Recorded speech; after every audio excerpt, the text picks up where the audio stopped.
Good morning, my diamonds and my Teletubbies. I'm looking at Caramo, and the show is My Fiance Won't Stop Recording Me. It's obvious that this man don't trust the woman that he's with, and that's pretty much because he's cheated on her so many times. But my point is this: without trust, there is no relationship. Please, let's just get real for a reason. For a second. Let's just be truthful. A relationship without trust is just two people wasting time, pretending something's there when it's already gone. You could have love, attraction, memories, and even history. But if you don't have trust, none of that means anything. Trust is the foundation of any relationship. It's what lets you sleep at night without checking your phone or having to check their phone. It's what lets you breathe when they say, "I'll be back later." It's what gives you peace instead of anxiety. And if you don't have that, then you're not in a relationship. You're in a war zone, always on edge, always guessing, always filled with anxiety, and you're always hurting. Now, I'm not saying that we have to trust anyone 100% because I don't trust anyone 100%. And I never will. Because people are imperfect, people are human, and people make mistakes and they make bad decisions and they make bad choices. However, there's a difference between being imperfect and being disloyal. It don't take a perfect person to treat people the way they want to be treated and don't do to others what you don't want done to you. That don't take perfection.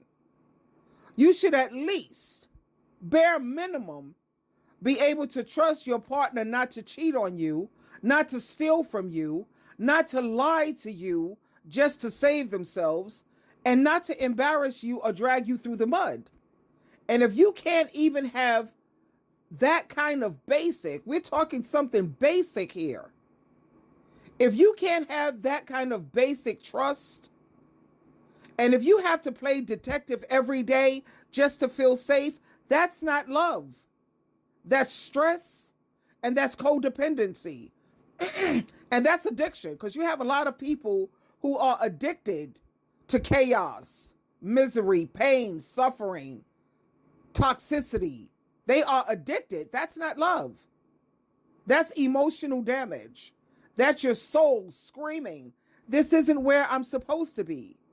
So please, please, please, let's stop normalizing relationships that only drain you.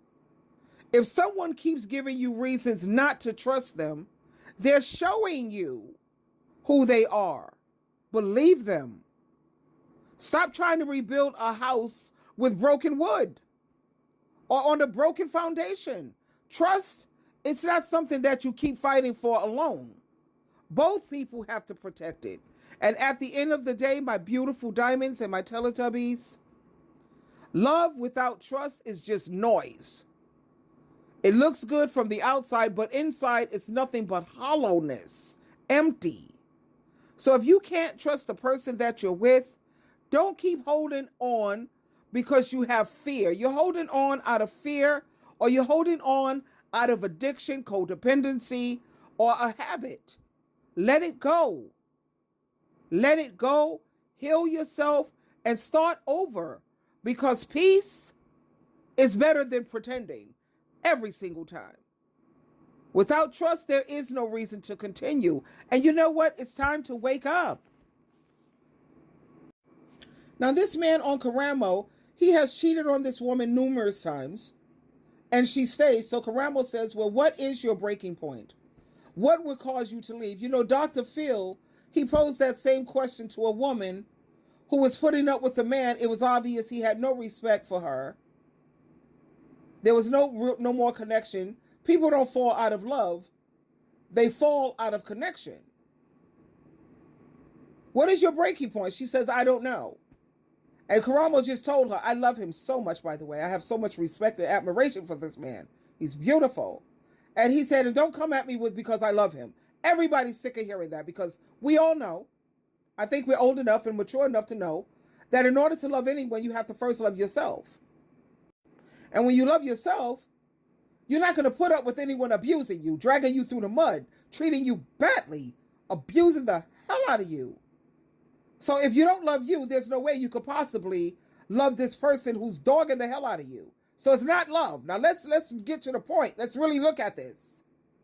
This is codependency, fear of being alone, and addiction. So you need to be a part of a codependency group. You don't have to leave your home. You don't even have to get out of your bed. They have meetings on Zoom. Look it up.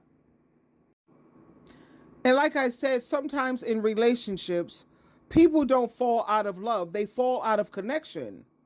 I mean, you can still care deeply for someone, want the best for them, and even love them. Like you love your cat, you love your dog, you love your family, but you're not in love with them. You're not in love with them anymore. That's a real big difference. When someone says we're more like roommates, or it's behaving like we're roommates, it usually means that the emotional spark, the physical closeness, the excitement that once held them together, that has faded and that is gone. Now, it doesn't necessarily mean that either person is a bad person. It means that the bond has changed. Everybody's love language is different. Some people need words of affirmation, some need quality time, others need physical touch, acts of service, or gifts. And when two people's love languages don't match, it can feel like they're living in two separate emotional worlds. Now, if one person's love language is physical touch, and the other person doesn't express love that way, over time, that creates distance, and being in love, you see I'm putting emphasis on that, it starts to fade. And even beyond love languages, people simply grow. The version of you that someone fell in love with 10 or 20 years ago may not be the same version that exists today. Life changes us. And our goals, our needs, our sense of self that changes. And sometimes two people who started off in sync, they find themselves on two different paths. And this doesn't make either one of them wrong. It just means the season of their love have changed. You can still have respect, care, and even friendship, but the intimacy and the romantic connection may not be there anymore. That's why it's always good to let God pick your partner, because God could see beyond. What God puts together, let no one pull apart. Satan is putting these marriages together. They're not ordained by God, and that's why they're just falling apart.